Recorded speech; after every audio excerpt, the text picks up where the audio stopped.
This week's episode is brought to you by Capital Financial Advisory Group for all your retirement needs.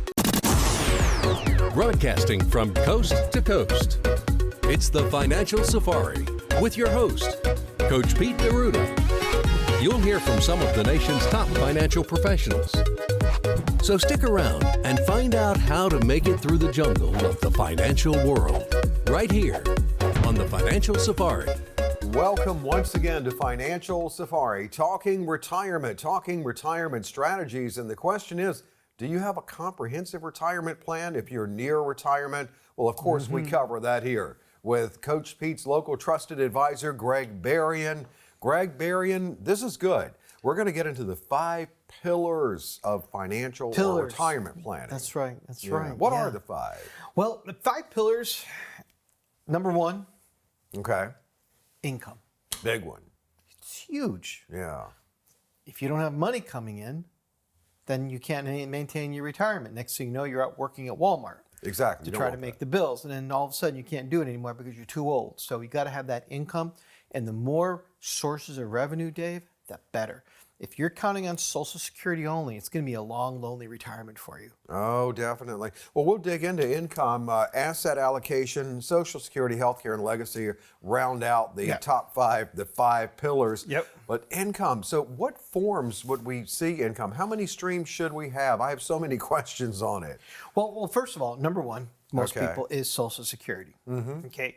And that's a whole different subject. So don't ask me any questions about Social Security. That's going to be a couple weeks down the road because we're going to tackle each pillar every week for the next 5 weeks after this. Okay. And so it was kind of cool as a classmate of mine moved down here from upstate New York, and she worked at Social Security for 30 years. So she's my go-to girl. Oh, yeah. I have a question. Yeah. But other than Social Security, we have our investments. Okay. The first one is the qualified investments. Your qualified investments would be your IRA, 401k, TSP, 403b, 457, Roths. Okay, even though that's a non-taxable event when you take money out of it, it's also it is what we refer to as a qualified investment. That's money that came out, for the most part, out of your paycheck while you're still working. You didn't pay taxes on it when it came out. Don't forget that. So therefore, my grandmother used to say, you want to dance, you got to pay the fiddler. Right. Okay, and the fiddler is when you start taking money out of your account. Now, a lot of people, they don't need the money, which is cool. God bless them, right? Yeah. That's awesome.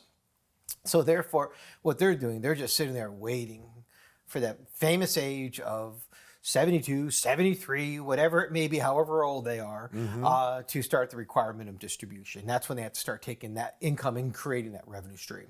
So it sounds like when you say qualified, it's where the vast majority of Americans are saving for their retirement. Precisely. Back in the old days, we had pensions and the like. So however, what happened, about 20 years ago, they started shifting that whole pension position over into what we refer to as a 401k IRA position. So now, it's up to you, Dave, to save money for your retirement. So basically what happened is these large companies and, small companies alike, they shifted that whole pension position over to, self-fulfillment on your side. Okay. And when we get into strategy du jour in the next segment, we'll look at how you work your magic. That's right. Yeah. It's a classic example of taking qualified money and creating a revenue stream. Yeah. Once like I said, some people don't have to take it out immediately. Some people need to take it out immediately. But what's important is that you don't take out too much. We only recommend, 4 to 5%. But what we're going to see also in our next segment is we take that 4 to 5%, we increase that another 20%. So you can take out 6%. How good is that as far as generating income, generating that revenue stream? No, it's very important. And then, of course, this obviously is going to be through several financial safaris, I would think, to get to all the pillars and dig as deep as we need to. But just staying on income for a second, what would non-qualified investments be? Let's say you own rental units. Okay, that could be a non-qualified investment. Let's say you were really, really smart 5 years ago and bought NVIDIA. Oh, yeah. Okay, or you bought Apple 20 years ago or Microsoft 30 years ago. Yeah. Okay, basically what happened is you wrote a check for those stocks. Now, the thing about that is it's taxed differently than a 401k would be taxed. On those positions, you're paying capital gains from when you bought it to when you sold it, and you're hit on the capital gains, which is a big deal in the election, was on the potential capital gains going up or going down. A lot of people really paid attention to that. Yeah. Because that's the whole thing, Dave, is you got to look at, when you're forced to pay something, the government can change that. Okay, they can change the amount of taxation that you're taking out on your 401k. They can change the capital gains tax. They can change a lot of things. So everything that we say, basically regarding taxation, is at this point in time, Dave. Right. We don't know. We don't know. No, Yeah. well, no, we don't know, and that's why we say at this point in time, especially in healthcare. Good Lord, I always say that. Oh, yeah. Well, now, on that subject, just because I know we're going to get into streams, we're going to dig deep into all these pillars, proper pillars of retirement. But how many streams generally do people have, or should you have? Usually people have 2 to 3. Okay. 2 to 3. They'll have their Social Security. Most people will have some sort of 401k. Folks who work, and basically for the government, be it federal, state, or local, a lot of those folks have pensions. Then the other ones is a lot of folks have invested in real estate, so they're getting rental. You got to be careful on real estate, though, man. We talked about that on the radio. How just the other day I was looking at a really cool house on the beach, and it was only $325,000, and I went, "There's something wrong here." Oh. Okay, and as it turned out, they got hit with a $2,000 a month bill that's going to go on in perpetuity. It could go on. They don't know how long it's going to go on. So that the cost of the value of that property is going down. So I'm waiting for it to just keep going down, down, down, and say, okay, maybe I'll take that chance and pay your $2,000 a month if you take X number of dollars off the cost. Yeah. But that's why it's called buying opportunities. You take those buying opportunities when you can. And I'm getting off the deep end there. But we'll probably, everything you're talking about fits into something else we're going to get into, because it's another pillar, and that's proper asset allocation. I know we can dig a little deeper into that, but where the qualified goes, the engine that makes them run for you in retirement, the non-qualified, all of that comes together properly proportioned. Yeah. It's that's the whole thing. Is we basically look at this, and we use basically the rule of 100. And what that is we take your age for you, 62? Yeah. Ish, Yeah. 62. Yeah. So therefore, Ish. you should have 62-ish% of your assets in safe investments, the green bucket assets that we've talked about over and over and over and over again. Whereas the other 38% should be more into the red bucket that we just talked about, the stocks, the bonds, the ETFs, the mutual funds, things like that. Those are, what's kind of nice about that is once you secure, once you have that one final piece secure, that 62% that's going to be safe no matter what happens, Dave, that gives you the freedom. It gives you the freedom to say, okay, here's my 38% out there now. That's the red bucket. Yeah. I'm going to ride or die with that baby. I'm going to take a little bit of risk on it. You have more opportunity to take risk on that smaller position because your larger position is so settled and so solid and strong. Yeah, it's strategically and properly proportioned, which we'll get into more. And I do tell people I'm 80, and then they say, Greg, wow, you look great for 80. So it really does work. If you want to find out how these pillars work, because it does look different. I mean, the pillars may be the same, but it looks different for everyone. Well, then call or text the number on your screen for a comprehensive review. Stay with us for Strategy du Jour coming up.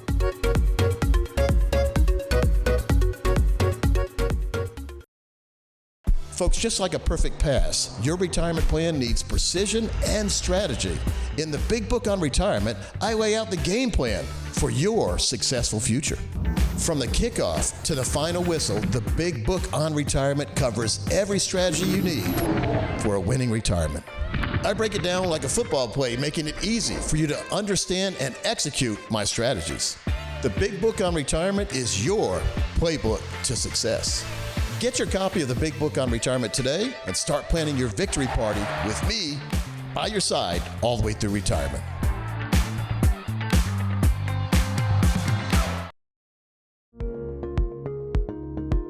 Hey folks, Coach Pete here with Marty Hensley. We're joining you here from the Money Desk. Got a real special report on the financial red zone, how important it is to make sure you identify what it is. And every family's different, Marty, when we talk about the red zone. You want to give a quick definition to the folks what the red zone is? Basically, we talked about the financial red zone, how important that is to understand what that is. Typically, that's about 10 years or less to retirement.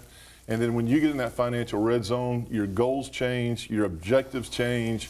Your whole philosophy toward investing money needs to change and be, it needs to evolve where, when you're 10 years or less to retirement, your goals and objectives are much different than you were when you were in the accumulation phase back in your 30s and 40s. Yeah, we need to, number one, reduce financial risk as we get close to the red zone or in. And like I always say, once you're in the red zone, you're never out, but we can show you how to make sure you never have any problems in the red zone. Right. I mean, when we get close to a city, you're approaching the city limits, and you go around the city like this, you're never out of the city limits, but you're always circling it. Same with the red zone. So reducing risk, very important as we get close to that red zone, correct? That is a discussion we have with our viewers, our listeners, almost every single day, is when you get in that financial red zone, a big conversation point is risk tolerance. Yeah. That risk tolerance has to be adjusted because as you're at or approaching retirement, you need to be more and more risk averse. And we're not. You get in retirement, and that's not the time to use the Las Vegas term, to roll the dice. That's not the time to do that. So one of the things we talk about at great length is reducing that risk and seeing and identifying what your risk tolerance is. And we want to have a plan that's hand in glove with whatever that risk tolerance that you tell us, where you're comfortable, and that's what's important. Well, today as we tape this webinar, this introduction to webinar, it is August 5th. 2024. And right when we came in the studio, the market, Dow was down 900 points.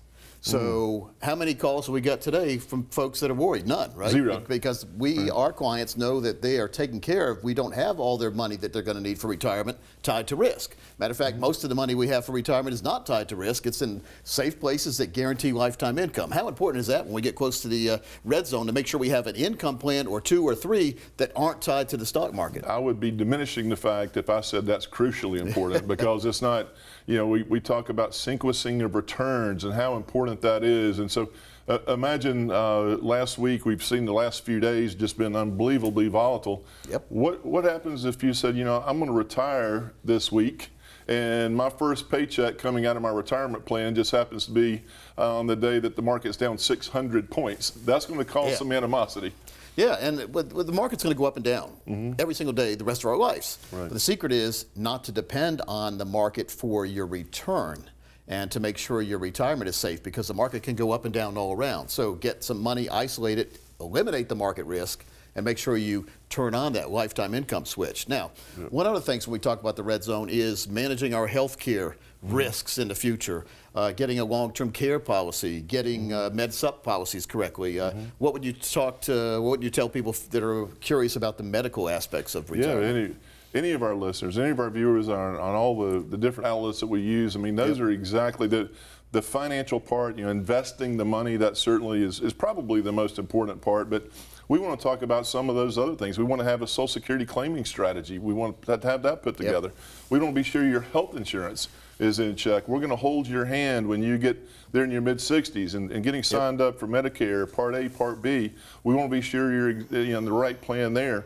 We want to see if you have a long-term care policy. Is that one of the best policies that you can own? We want to look at your life insurance.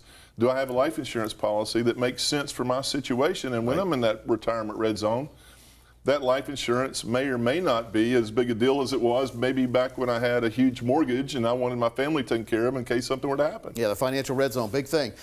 Age-appropriate investing we talk about there too, making sure that we aren't at too much risk when we get in that financial red zone. Making arrangements. Now, I have the Little Green Book of Life. It's a bestseller. It's 100 pages, interactive book where we can write in some of our aspects of our life, where our safety deposit boxes are. If we have a life insurance policy, does that life insurance policy offer long-term care? Many times you might not even need a long-term care policy if you have the right life insurance policy.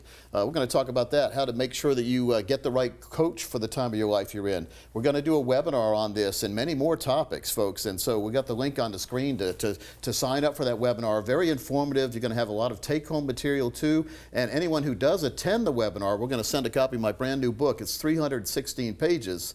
the Big Book on Retirement. What are your opinions on that Big Book on Retirement? And I'd tell you, I've read it twice. I think it's a fantastic tool for folks that are at or approaching that financial red zone. And even more important to that, I think it'd be important to read it even if you're not in the zone, so to speak, before as you're approaching retirement, maybe 15 years out from retirement. Right. So the financial red zone, folks, it's something to address. We're all going to be there. It's better than the alternative of not living that long. But if you're within retirement, you're in that financial red zone. If you're in retirement, you're in that financial red zone. If you're 50 or older, you really need to check out this webinar. There's the link on your screen. We'll see you over there on the webinar. Marty Hensley, Coach Pete, see you next time.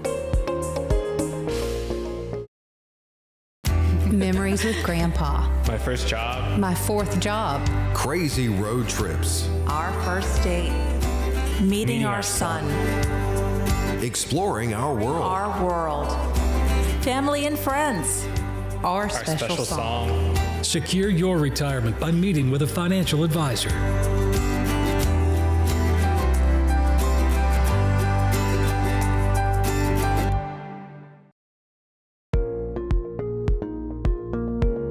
Consumer advocate Thomas Lipscomb here with best-selling author Coach Pete D'Arruda. Coach, how are you doing, sir? I'm great, Thomas. How about you? I am doing well. Got some news in. Fidelity investment giant is allowing their workers and their 401k plans to invest up to 20% of those funds directly, get this, into Bitcoin.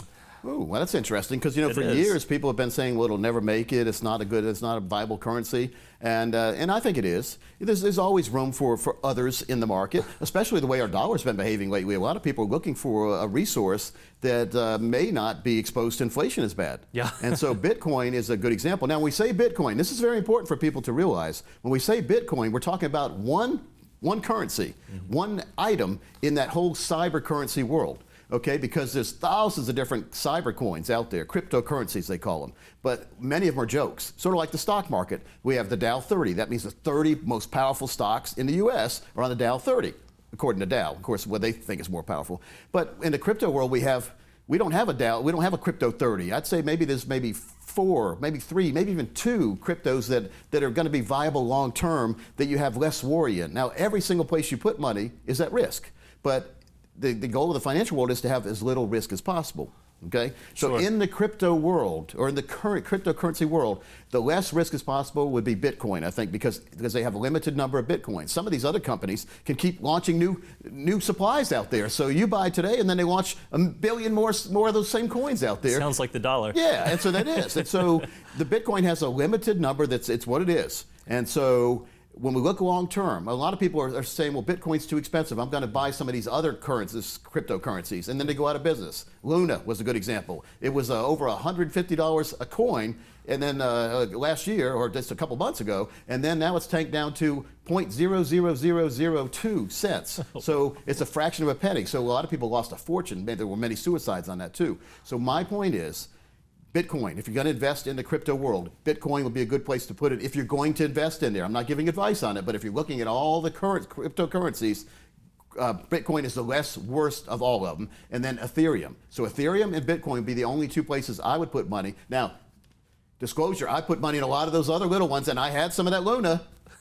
Only had $70. Oh, that one had to hurt. Yeah, I bought it at 70. It doubled, and I was all proud of myself. And then it went down to nothing. So there, you got to be careful. Coach Pete says he never gives investment advice on investments he hadn't tried. So I tried it for folks. I'm the Mikey of the financial world. There you go. And I would say any new money I put in crypto, I'm putting in Bitcoin or Ethereum. That's it. That's good. Now, let's target the retirement zone specifically. There are a lot of people in the financial red zone that 5-10 years before retirement, maybe they have some crypto or thinking about getting into it. Is that a wise move at that stage of the game? And if so, how much should go into it as a part of your total plan? In our red, green, yellow strategy, red being risk with a chance of high return but also a chance of high loss, yellow being liquid with a chance of not much return but a chance of no loss, and green being a decent return but no loss. Okay, so and then with the green accounts, in order for it to be green, we say it must have a chance of a lifetime income there. Some of them have components where we give you a financial fill-up strategy or a lifetime income forever. But in the red strategy, where the Bitcoin would be, I would not put any money that I need for retirement in Bitcoin. Wow. Okay. Very important to know. You got to have your core plan, and it needs to be green money specifically. And then you need to have emergency accounts just in case something happens. Maybe 3 months worth of income in there, and then leftover money go wild with Bitcoin if you want. There you go. Okay? I love it. I love it. Basically, don't treat your retirement plan like a casino. That's what I'm getting out of that. Again, we're here with best-selling author Coach Pete D'Arruda. If you would like to connect with Coach Pete and his team at Capital Financial, they keep a limited number of vacancies on their calendar just for you, our viewers, so that you can get your own plan in place, or maybe you have some questions about the topic we're talking about here. Give us a call, contact us, and we'll be sure to get you on the calendar. No cost, no obligation. Contact us today. Do you hear that? That's me enjoying my retirement. Traveling around the world to play golf, where I want, when I want, with whomever I want. Even got some customized clubs. Because years ago, I rolled over my IRA with the help of a local trusted advisor. Contact us to get started today. This is a no-cost, no-obligation retirement review to help educate and enlighten.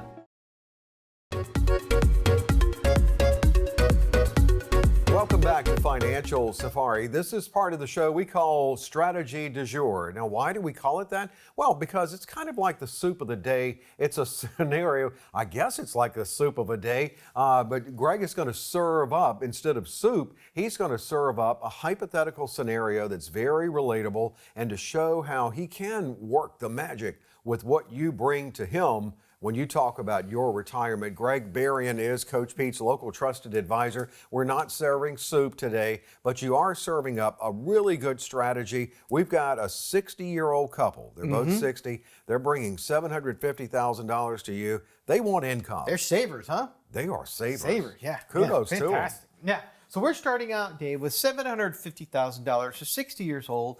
They're still working. They have no desire to retire. They love their job, so that's cool. But we're looking at 65 years old to retire and starting that revenue stream. Okay. Not having to count on that Social Security. So the left side is going to show us the worst possible case scenario, the zombie apocalypse, as I like to call it. Yeah. The right side is the market does what the market does. Okay, it just like it goes up, it goes down, and that's exactly what we're going to look at. And so this is more likely the scenario, but this is the one that you can count on. It's guaranteed no matter what happens in life. So after you waited 5 years to turn it on, you've put in $750,000, and you're getting $45,325 a year. Okay. That's not bad. Now also, you're going to get a little over 6%. On your account here, when you start taking money out, they're going to pay you a 6% rate. That's 6% on that $750,000. Yeah, that's a lot of money. Yeah, that's a tremendous amount of money. So if you think about it, if you were to walk into an office of an advisor and say, "Hey, look, I want to take out 7-8%." And if you don't do your job, I'm going to fire you. They're going to say, get out of my office. I don't want you now. Right. Because there's no way they would approve of that. Right. But here, we can lock this in, guarantee you 6% get 6% of your money for the rest of your life. Okay. And so we're going to go now, we're going to jump 5 years to age 70. And now so far, okay, so what we're looking at now is we've now taken out $272,000. Still going strong. By the way, let's say both the husband and wife passed away there. Okay, and let's say there was, I'm going hypothetical. Let's say at that point in time there was $450,000. In a traditional pension, that $450,000, it goes right back to the companies. Right. Because it's a pension. But it doesn't in this case. No, in this case, if there's $450,000 because you both died tragically, alrighty, you basically, that anything left in that account goes to your beneficiaries.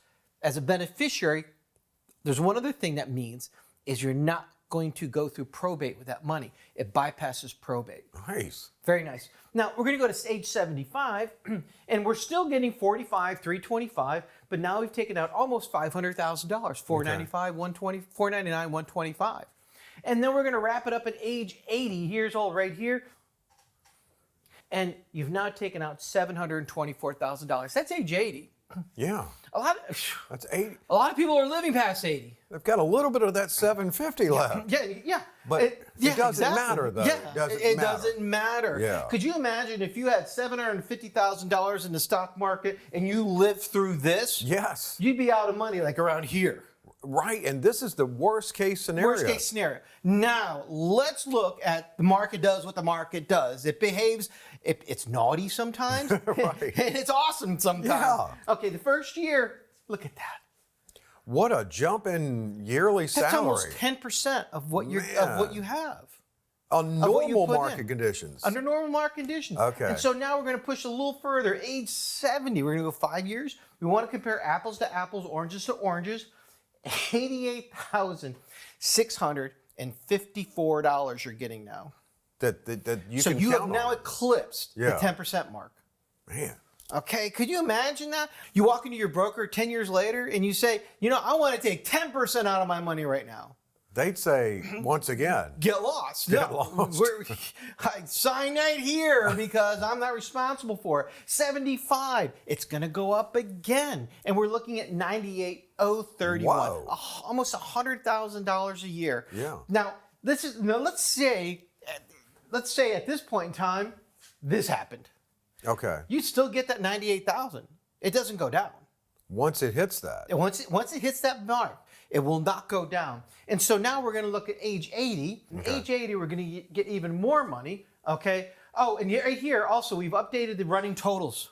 Okay. So you're still getting the $98,000, but at age 75, you've taken out over $1 million.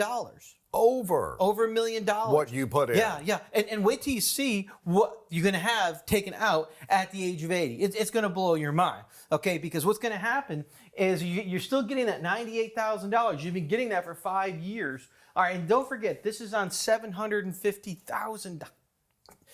This is on $750,000, and you've already taken out $1 million. Age 80, check it out. You've taken out $1.5 million. Twice the amount. Wow. Twice the amount that you put into there, which is spectacular. Also, don't forget, let's say you tragically died here, okay? And you've taken out $493,000. Any money still in that account still goes to your beneficiaries. Okay, so it's still... But if you live to like age 85, 90 years old, there's going to be nothing left, but you've just been taking money. At that point in time, you have become this insurance company's worst nightmare.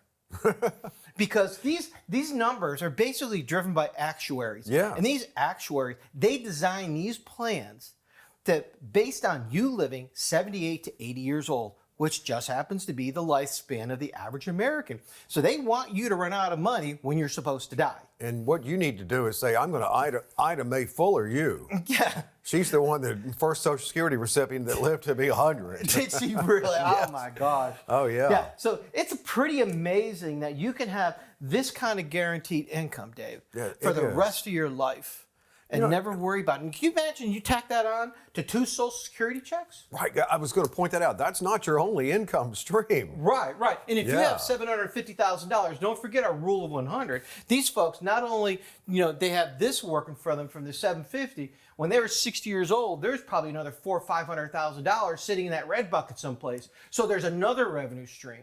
So it's all about generating these revenue streams, putting your money to work for you. And actually, we'll get into then what you can do with that red bucket next week when we look at properly proportioned assets and the bucketing strategy. But that is amazing, and the way Greg lays that out just makes it come to life to show how they can take at Capital Financial what you have and make it come to life for you. Find out how it could work for you. Call or text the number on your screen. And thanks so much for joining us once again for Financial Safari.